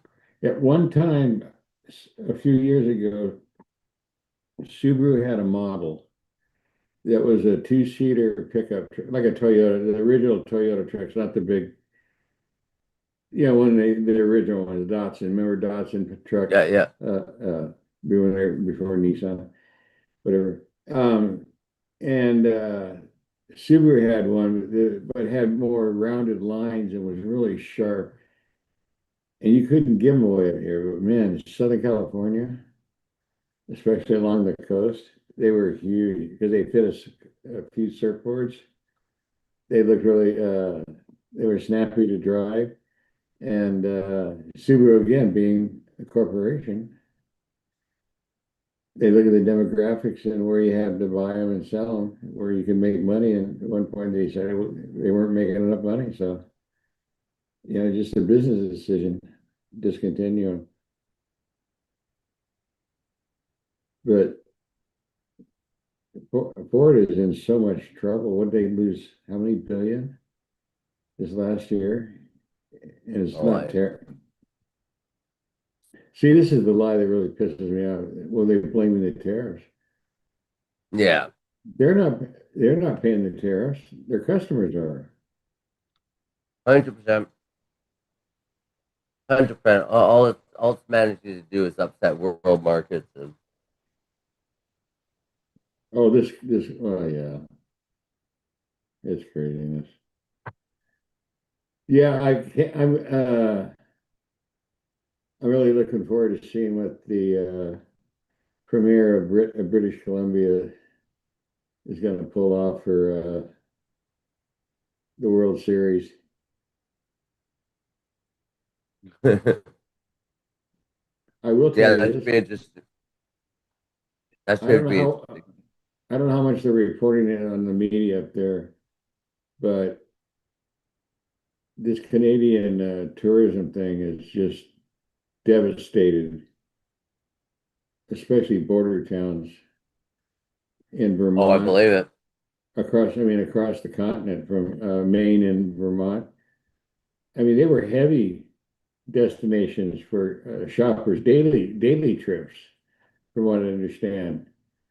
And then over on the west side, that one Blaine, it's a weird. Look it up sometime. It's really weird.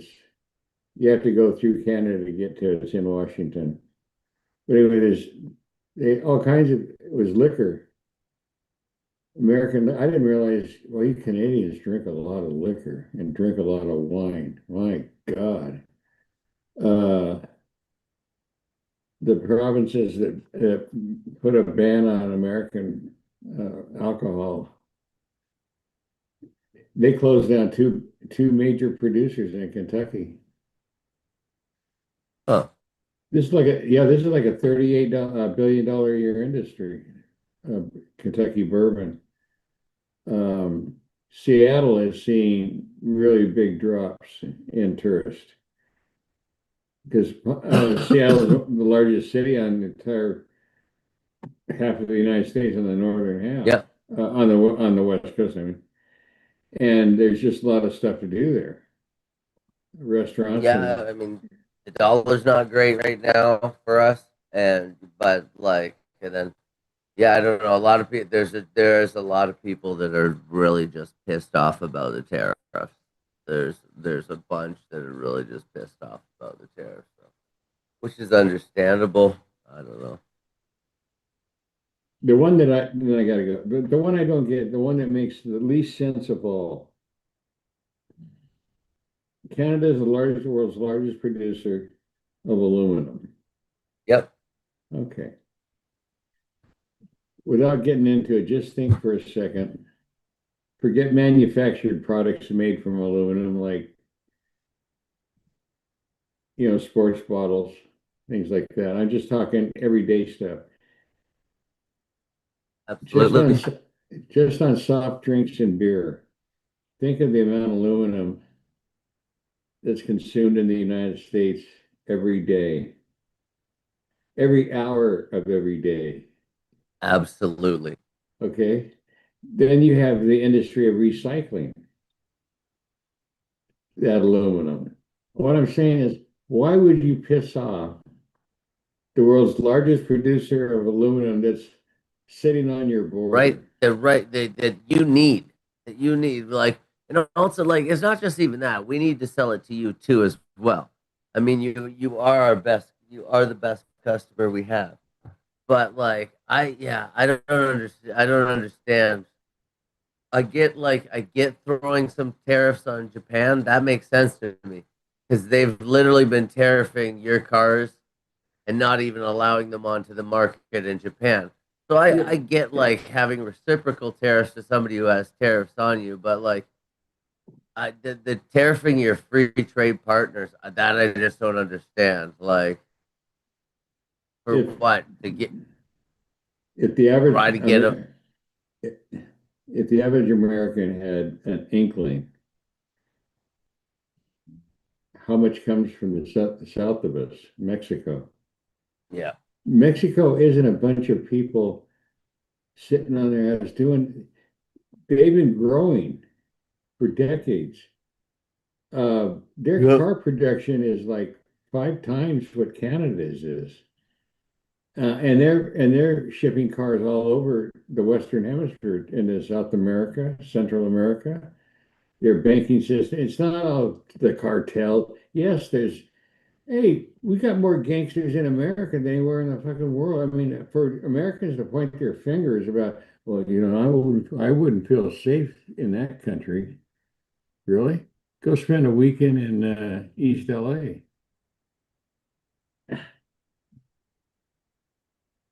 So Mexico is they produce like there's 3 or 4 models of cars that are produced exclusively in Mexico from the North American market. From I mean the big players. So all those cars are being, excuse me, they're not. Their customers are being tariff or paying the tariff. This is the biggest tax increase in American history.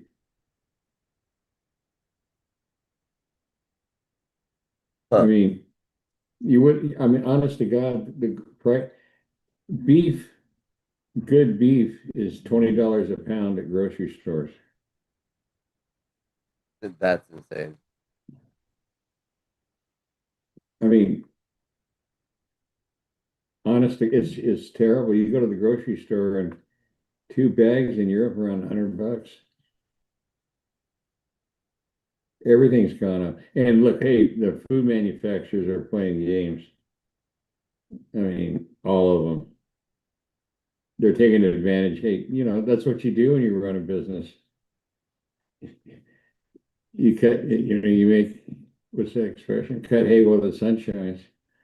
Yeah. You Okay, know, well, sunshine, absolutely. so, and I mean, just today alone, Amazon announced laying off 30,000 people. Yesterday it was UPS, That's unreal. 40,000. Just this week alone, over 100,000, excuse me, yeah, over 100,000 people just this week. And I wonder why. I wonder, like, is that a result of AI? Is that No, no. like I what? mean, just as an example, everybody thinks that Amazon makes a lot of money. They do, but they don't make it on Amazon.com. It's AWS, their web services around the world. There's 3 big companies in running the big systems for corporations. You don't want to own anything. You sublease, you contract out. So even a company like GM, they don't own all their equipment. Yeah. They're using AWS as one of the biggest players, and that's where the money is. That's where Bezos is making this billions and billions and billions of dollars. Okay. So the kind of jobs that we're talking about, they need to get rid of labor. They're going to save, ready for this, 3.5 billion a year by laying off 40,000 people. And remember, it's not about, don't, you can't take it personally. You're just a number. And people think this is something new. That's Read a true. book, read a book on history. Okay. I mean, capitalism always devours itself. I mean, in the 30s, they brought out federal troops and to get them back to work at the factories. That's how the labor movement started. So I don't know. That's crazy. I mean,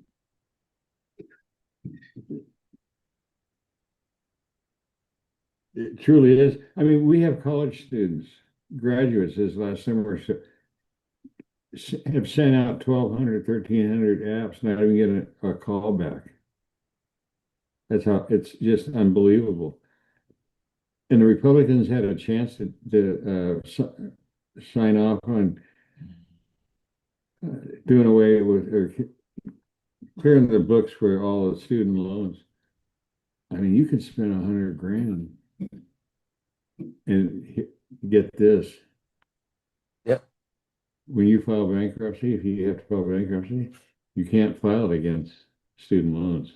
You No, still have no. They make to, sure you can never walk on those. no. No, I mean, no, and that they're also to make you. They're also so you can't do something crazy like not enter the debt system and not yeah and just yeah. There's no alternative. It's like you want education, we're gonna debt strap you. Oh yeah, go party with your money, whatever. Like I've known drug dealers that have better hearts than these yeah, motherfuckers. I thought. Okay. I mean, I'm like through hook and crook and good luck. I'm debt free. I'm 75, so all I gotta do is sail through whatever. Somebody asked me recently, "Don't you fear death?" I said, "I don't fear the inevitable. That one I know about. It's it's the new event that enters in, you know." I don't understand. Nobody's getting out alive. Right. Yeah. So it was okay. I had fun. You I don't, I'm in good health or whatever. So Yeah, sure. there's a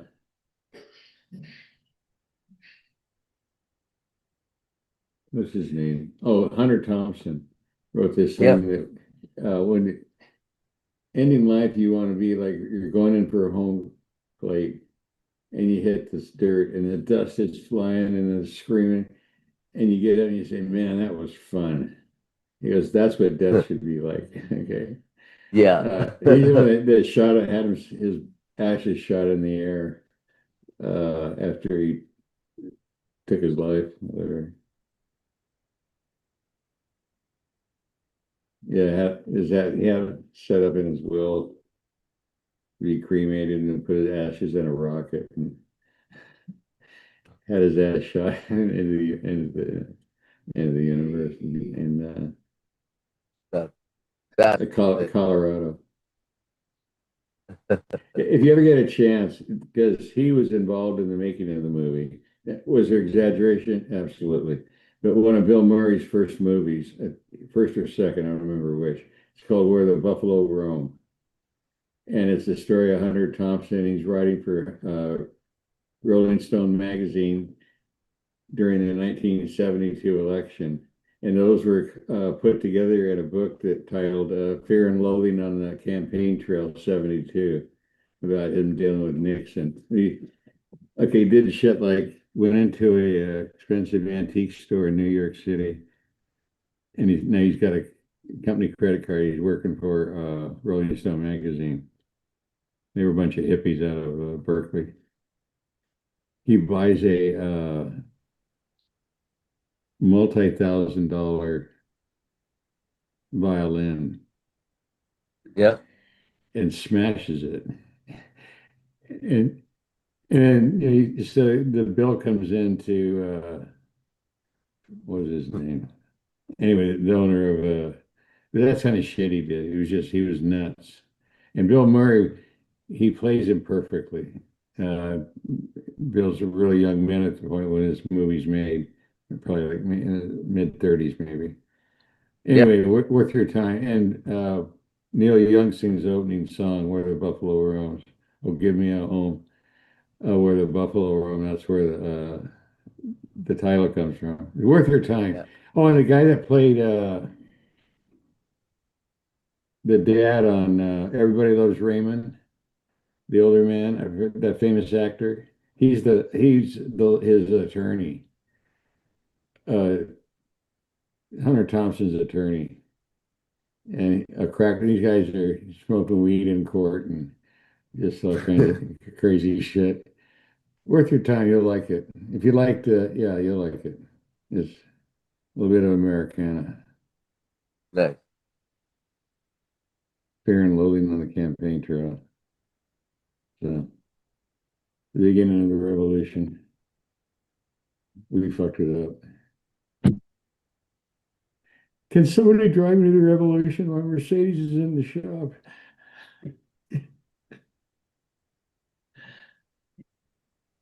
Can't revolution in a Mercedes. No, it's there's a real human need for gratification. That's what drives the human psyche. And as long as you have that and are easily manipulated, and some are more easily than others, that's the only way you can explain a Tesla Cybertruck.